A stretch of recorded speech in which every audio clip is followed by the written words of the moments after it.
Malam kelam penuh air mata, kata-kata yang ada dalam lirik lagu yang diciptakan oleh Iwan Fals tersebut yang menceritakan apa yang terjadi pada Sabtu malam di Stadion Kanjuruhan memang betul-betul terjadi. Kita akan segera mengetahui sebenarnya mengapa kemudian para penonton ini tidak bisa dengan mudah dengan lancar keluar dari stadion sehingga kemudian korban jatuh berkelimpangan. Padahal biasanya pintu-pintu stadion ini selalu terbuka. Lebih kurang sekitar 15 menit sebelum pertandingan usai, pintu dibuka, ada beberapa penjaga yang siap menjaga di sana dan juga mengatur jalannya keluar para supporter. Tapi kemana semua itu pada hari Sabtu malam lalu? Bahkan para penonton kesulitan untuk membuka pintu-pintu tersebut. Kita akan mendengarkan pandangan dari Bung Tommy Welly selaku pengamat sepak bola yang sudah hadir bersama saya di studio. Selamat malam Bung Toel. Selamat malam Mbak Putri.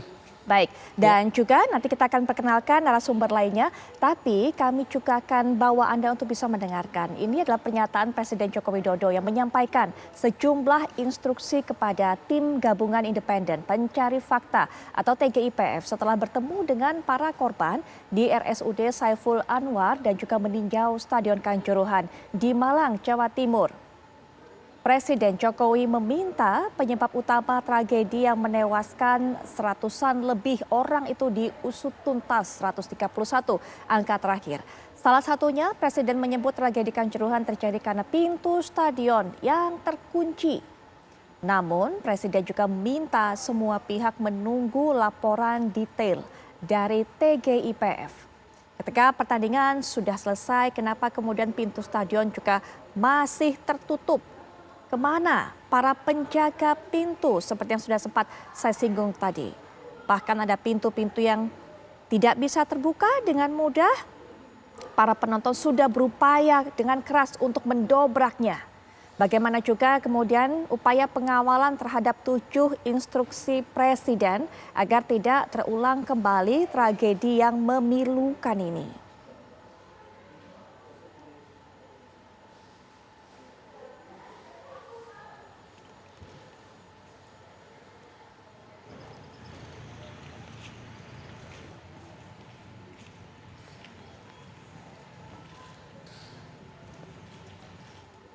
Pemirsa, mungkin bisa kembali saya ingatkan kepada Anda apa saja 7 instruksi yang disampaikan oleh Presiden Joko Widodo setelah mengunjungi Stadion Kanjuruhan kemarin, berbincang-bincang dengan seluruh stakeholder yang ada di sana, mendapatkan keterangan dari berbagai pihak dan juga bertemu menyerahkan santunan kepada para korban. Setidaknya ini mungkin bisa saya rangkum dengan singkat. Poin pertama, Presiden Jokowi meminta tidak ada yang ditutup-tutupi terkait tragedi Kanjuruhan. Ini yang juga kita tuntut bersama dan kita akan tunggu. Kemudian juga Presiden meminta pihak yang bersalah disanksi pidana.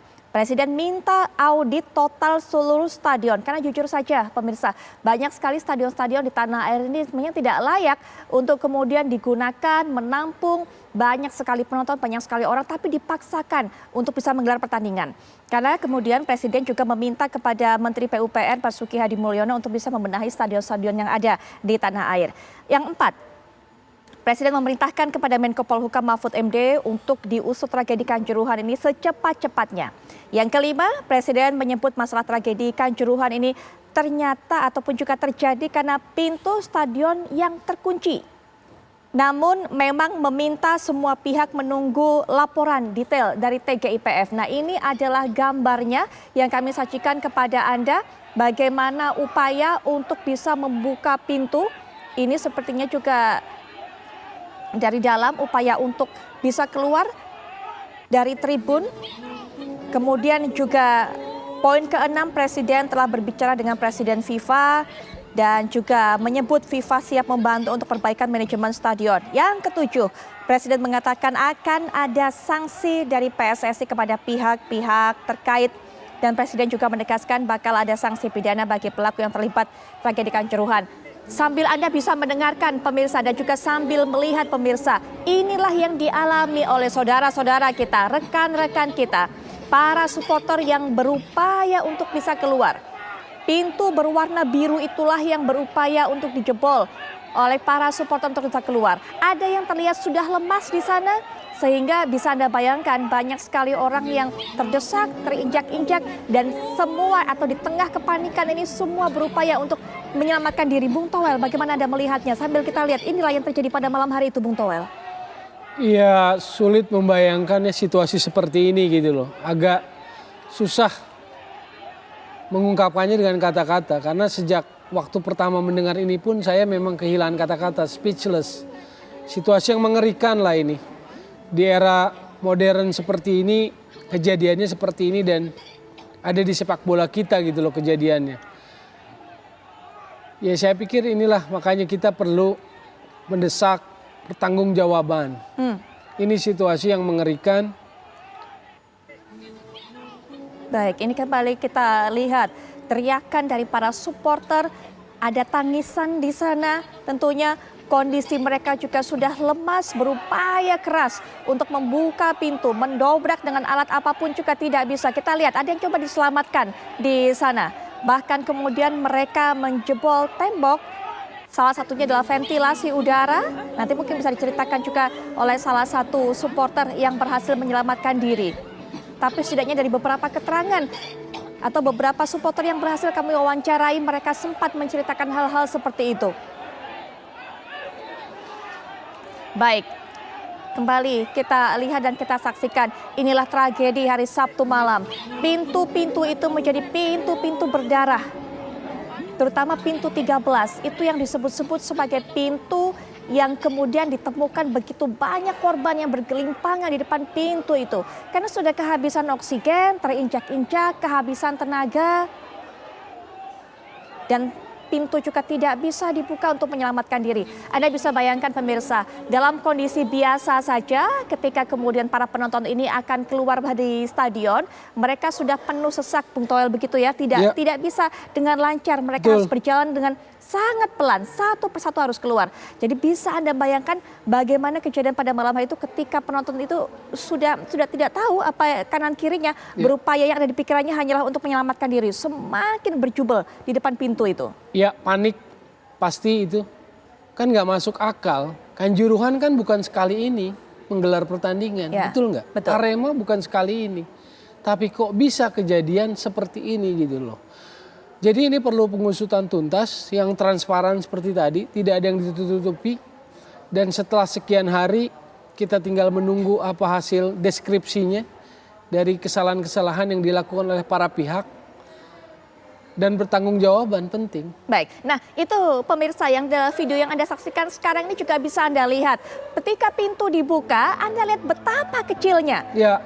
Betapa kecilnya pintu itu, sehingga bisa Anda bayangkan ketika kondisi normal pun juga tidak bisa leluasa, orang juga harus mengantri, juga harus menunggu. Dan ini kan tengah malam kan, mereka sudah berangkat entah dari siang hari, masuk sore hari kan begitu. Sudah lelah mereka. Ya secara fisik pasti kelelahan, belum ada kepanikan, ketakutan, ada terhimpit, terinjak, ada gas air mata. Betul. Ini situasi yang mengerikan. Informasi juga bagi Anda pemirsa bahwa yang menyaksikan pertandingan ini bukan hanya Aremania, Aremanita yang datang dari kota atau kabupaten Malang, tapi juga datang dari berbagai kota di Jawa Timur. Setidaknya korban-korban ini juga ada yang dari Jombang, ada yang dari Ponorogo dan sebagainya, Pasuruan, banyak sekali dari kota-kota lainnya. Sehingga ketika kemudian Bung Toel menceritakan sudah habis tenaga mereka saat melakukan perjalanan jauh, memang betul mereka berangkat dari awal untuk bisa menyaksikan pertandingan ini. Belum ditambah cuaca juga sempat hujan kan. Betul sekali. Hujan dan kita tahu Kanjuruhan begitu memasuki jam 6:30 atau 18.30 kan sudah terasa dingin tuh. Sudah terasa dingin. Udara yang mengalir ke stadion. Betul sekali Bung Toel. Untuk itu kita juga minta pandangan dari narasumber lainnya yang bergabung juga melalui daring. Sudah hadir secara daring yaitu Bang Ali Mukhtar Ngabalin selaku tenaga ahli utama KSP. Assalamualaikum warahmatullahi wabarakatuh. Selamat malam Bang Ali. Selamat malam Mbak Putri, Assalamualaikum warahmatullahi wabarakatuh. Waalaikumsalam. Bang Noel, apa kabar? Kabar baik, sehat Bang Ngabalin. Baik, dan juga sudah bergabung dengan kita Bapak Ahmad Riyad selaku juru bicara PSSI, tapi mungkin nanti akan kami hubungi terus. Nah Bang Ali, Bagaimana kemudian melihat hal ini? Saya tadi sudah sampaikan 7 hal pokok yang ada dalam instruksi pernyataan Presiden Jokowi. Salah satunya adalah Presiden Jokowi mengatakan bahwa salah satu penyebabnya ini memang kondisi pintu terkunci. Apa keterangan-keterangan yang didapat oleh Presiden Jokowi sejauh ini, Bang Ali? Ya, Mbak Putri dan Mas Noel, para pemirsa yang saya hormati, kami tidak henti-hentinya menyampaikan duka cita yang amat dalam dengan sampai hari ini Indonesia masih berduka. Karena itu menyampaikan belasungkawa yang amat dalam. Dan saya ingin menyampaikan kepada Mbak Putri pada waktu kunjungan Bapak Presiden, tentu saja Bapak Presiden ingin melihat secara langsung kondisi stadion kita yang ada di Malang dan apa yang terkait dengan pertanyaan Mbak Putri tadi. Itulah sehingga Bapak Presiden mewanti-wanti, termasuk di dalam komunikasi Bapak Presiden dengan Presiden FIFA kemarin pada hari Senin itu, di antaranya juga adalah menyampaikan dan Presiden FIFA menyediakan diri untuk membantu Indonesia, termasuk di dalamnya adalah bagaimana sistem pola tata standar dari stadion. Salah satu yang tadi Mbak Putri tanyakan tentang informasi apa yang Bapak Presiden temukan terkait dengan bagaimana kondisi stadion, kemudian bagaimana pintu-pintu yang terus dan menerus kita membicarakan tadi. Karena itulah dalam waktu yang tidak terlalu lama, kemarin Presiden diberikan kesempatan, diyakinkan untuk 1 bulan, tapi Bapak Presiden meminta untuk lebih cepat, sehingga ada tugas-tugas dan pembagian-pembagian termasuk bagaimana manajemen tentang stadion, lapangan, kemudian tata pola, siapa yang bertanggung jawab, siapa yang harus menjadi lead dalam penanganan stadion dan lain-lain sebagainya. Itu sebabnya menjadi perhatian Bapak Presiden dan harus Bapak Presiden datang secara langsung sehingga bisa menjadi gambaran secara langsung beliau melihat di lapangan. Ya. Begitu Mbak Putri. Bang Ali, dari fakta-fakta yang disampaikan kepada Bapak Presiden, keterangan yang dapat Bapak Presiden, pintu-pintu mana saja Bang Ali yang terkunci? Ya, ada 2 hal. Tentu saja tidak secara teknis diuraikan, tetapi menjadi perhatian Bapak Presiden bahwa stadion dengan pintu keluar masuk para penonton dan lain-lain itu menjadi evaluasi tersendiri.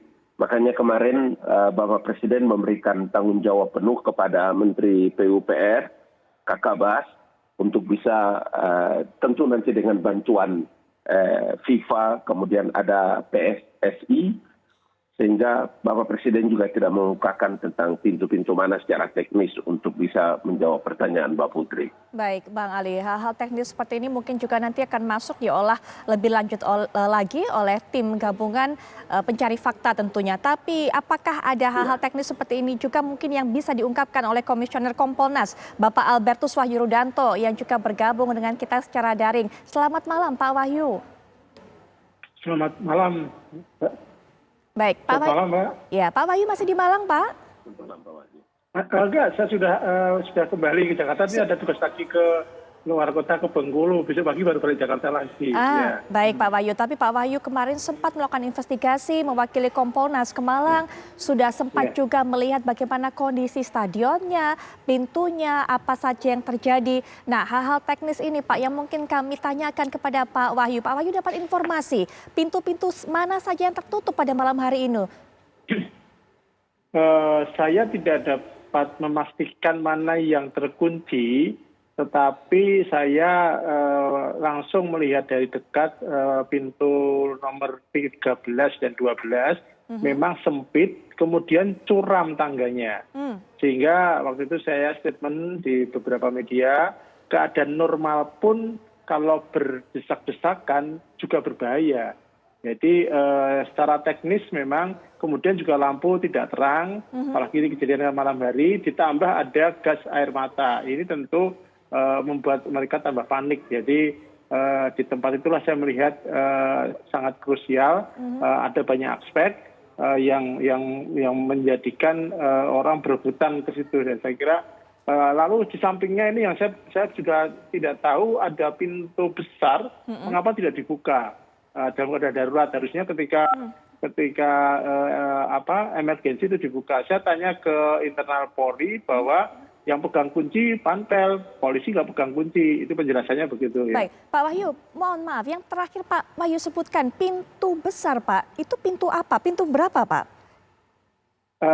Jadi di sebelah dari pintu 13 itu sebelah kirinya itu kan di samping lapangan ada pintu besar yang biasanya untuk keluar masuk mobil apa itu terkunci dan memang tidak dibuka. Saya kurang tahu alasannya apa, mengapa, apakah darurat atau apa. Karena semua penonton berjubel di pintu 13 itu. Ya. Baik, Pak Wahyu kan mendapatkan keterangan juga dari pihak Panpel. Menurut pengakuan Panpel, Pak, mengapa? Dari Panpel kami nggak ketemu. Oh, belum ketemu? Karena Kompolnas belum, karena Baik. dan Kompolnas kan tidak punya kewenangan untuk investigasi ke Panpel. Oh, nggak baik, punya ke sana, ya. baik. Lalu keterangan-keterangan ini Pak Wahyu dapatkan dari? Dari Polri, karena kan Kompolnas memang tugasnya mengawasi kinerja Polri. Betul, jadi betul. Kita keterbatasannya ada di situ ya. Baik, nah apakah pihak Polri juga memberikan keterangan Pak kepada Pak Wahyu pada saat kemarin itu pintu-pintu ada berapa pintu yang totalnya tertutup sehingga menghambat akses keluar dari para penonton?